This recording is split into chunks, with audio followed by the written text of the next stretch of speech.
Okay, so I know I'm 2 years late to the party, but in Canada, Tubi just put Sia's horrific movie music on there for free. And I knew for damn sure I wasn't going to pay money for this, for this fucking movie. So I thought, well, I'm autistic. I am surrounded by neurodivergent people. And this movie is going to be in the zeitgeist for a long time, so I should watch it just once. And it took me 2 tries. The first time I watched it, I had to stop it right in the middle because I was getting tired.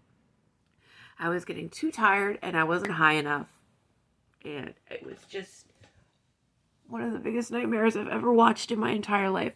So first and foremost, before any of you go and see it, I just want to warn you that Sia lied. She lied.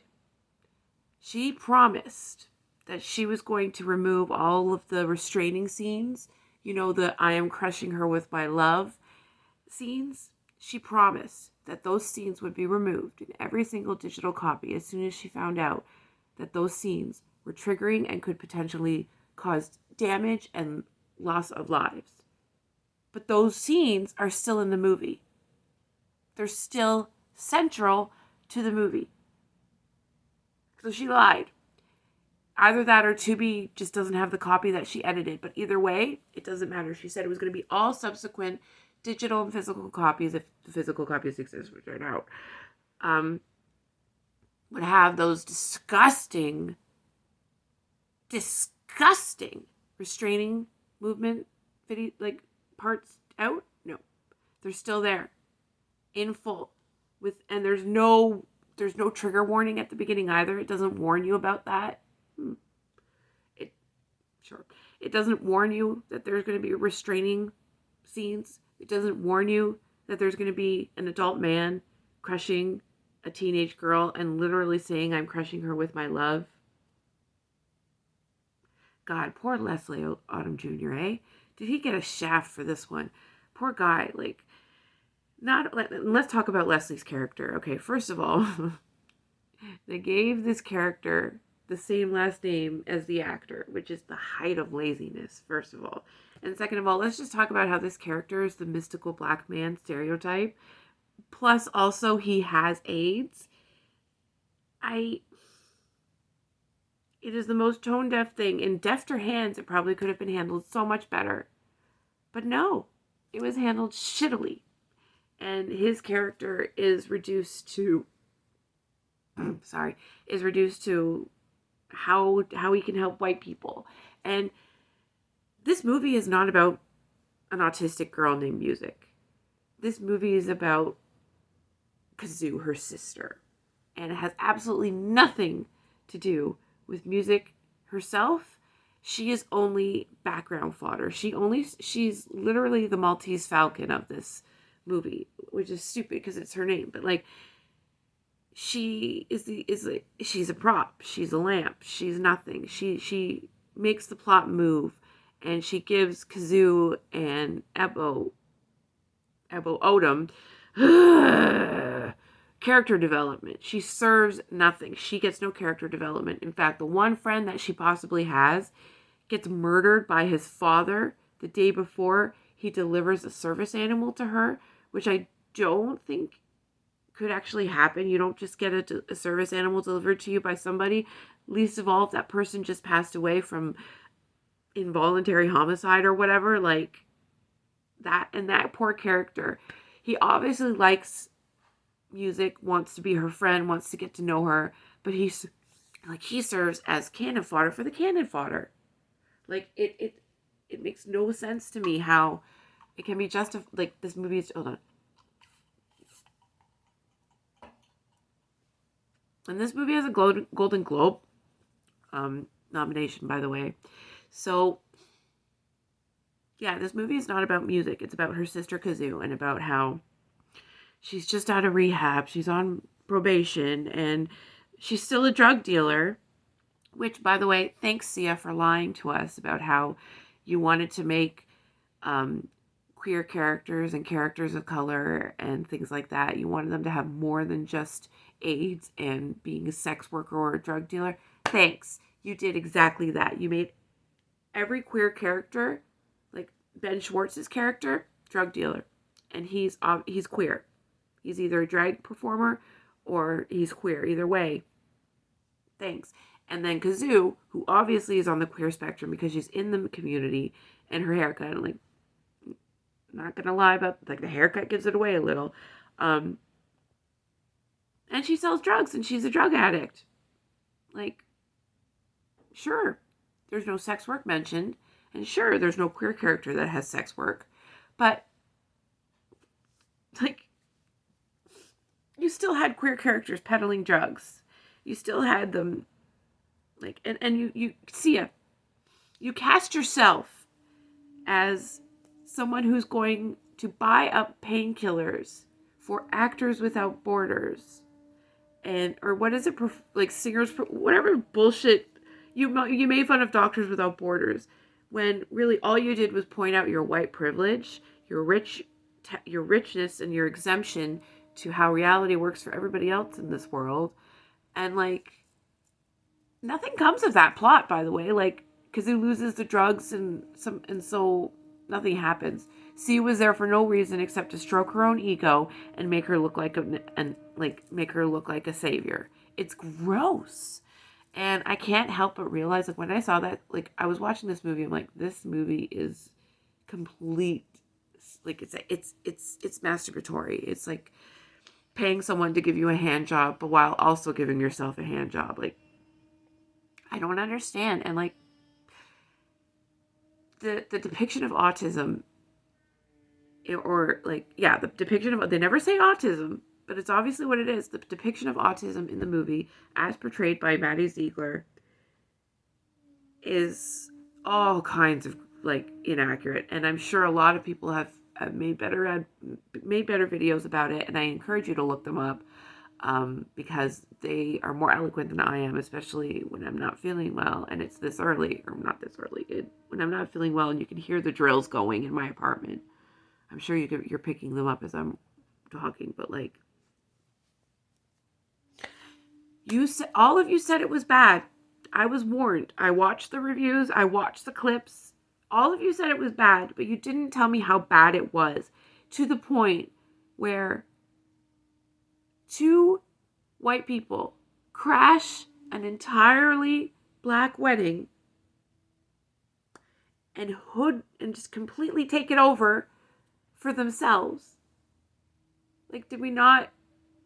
The entire, and the wedding procession just let them do it. They just let them do it. And, like, I get that it's supposed to be a touching scene to show that music sings, right? But that's, like, the only character development we see from Maddie, because she's not really, like, from music, that she somehow sings sometimes. Like, nothing comes of it. And I want to say, there's this, like, the huge climax is Kazoo thinking about putting music in a home, because she realizes that she can't even take care of herself. So she's aware that music probably could benefit from real help. And she backs out of it to crash the wedding and to make somebody else's wedding about her and her sister, mostly her. First of all, you can't take care of yourself, Kazoo. You're selling drugs. You're still drug dealing, and you fell off the wagon when the drug dealing went, like, when you had an accident and there was, like, the whole allergic reaction. By the way, how could you not know? How could music's allergy to bees not be listed in the manual that her grandmother made? So either it was never read, or she didn't care enough to read it all the way through, because I have a hard time believing that the grandmother would not put has a severe allergy to bees in the Care To manual. I'm sorry, no. Not from what we saw of the grandmother. And, like, it's gross. It's a gross movie. Like, it's gross. Like, all the people of color, they just serve to for lack of better ego, like, get off the white characters. And, like, there's gross stereotypes, and there are white people wearing cornrows and dreadlocks, like Ben Schwartz's character is wearing he's wearing, like, cornrows. Yes, I know. Just 1 second. Milo's hungry. And like, I know I'm 2 years late to the party, but this is the first time that I've been able to see it without having to pay money.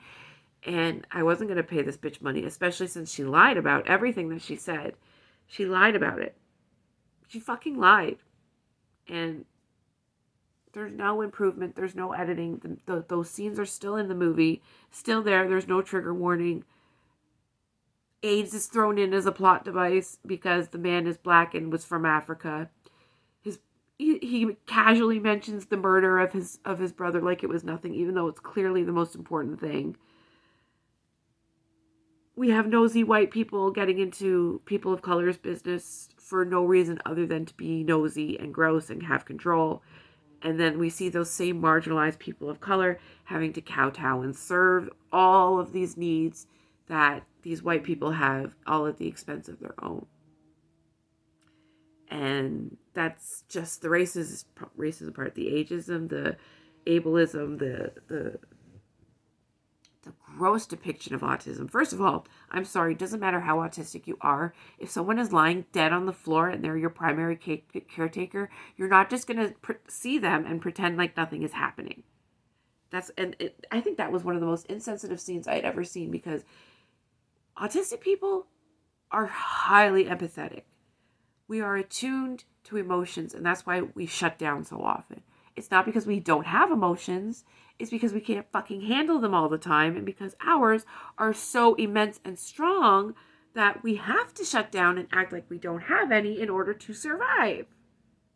So that depiction of music just casually seeing her grandmother dead on the floor and then doing absolutely nothing but pretend like it's egg time anyway. Like, are you fucking kidding me with this? Like, and that's just the first couple of things. Like, I'm so offended and I'm so angry, and like and the songs, there are a couple of catchy ones, but they're so pointless, and like, that's how music sees the world. Bullshit it is. No. We all know the real reason why those songs are there, because somebody asked you to make it a musical, Sia, and because they offered you extra money, you did it. It's all out there now. We all know the truth. This was a vanity project from day one. You invented the movie in order to give Maddie her own movie, and don't even try that bullshit about how you tried it with somebody on the spectrum and it was too much. That should have given you the hint right there, by the way.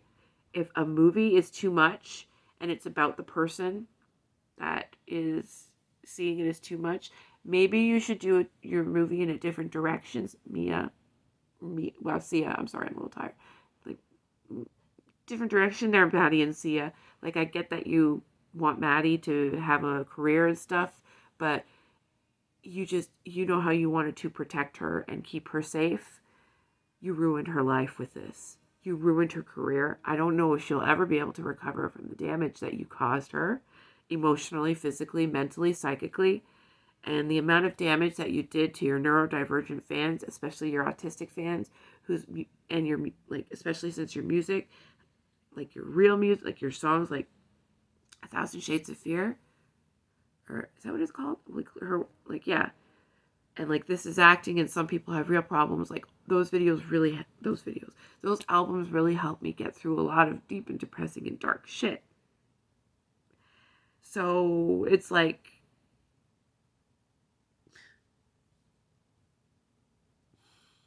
I can't describe it. It's like, it would be like if Toby Fox came out today and said that he hates gay people, he hates neurodivergent people, he hates trans people, he hates furries, and fuck Undertale. It would be like that. And Undertale happens to be your special interest.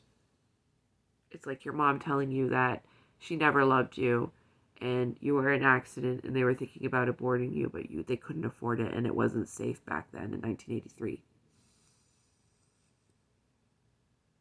It's like learning that you should always have the neurotypical mask on in front of neurotypical people, because otherwise they will make bullshit like this. And I can't express that any more than that. Fuck you, Sia.